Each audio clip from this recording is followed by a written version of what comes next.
Enough with you. Israeli protesters keep the pressure on Netanyahu. Protests, now in their 11th week, come as Israel is coping with coronavirus infections and a death toll hits 1,000.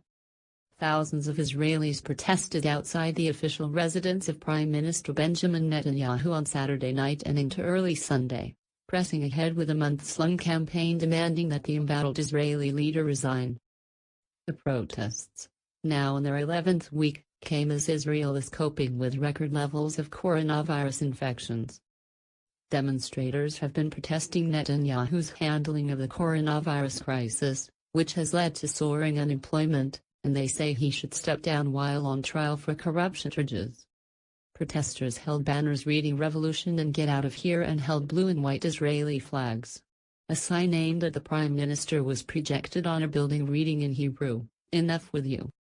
Smaller crowds gathered on bridges and at intersections across the country, also calling for Netanyahu to step down. The government moved quickly to contain the coronavirus last spring, but bungled the reopening of the economy and now finds itself dealing with a stronger outbreak. The death toll has surpassed 1,000 people, and the country is considering a new lockdown to stop the rapid spike in daily infections. Israel currently has over 26,000 active COVID-19 cases.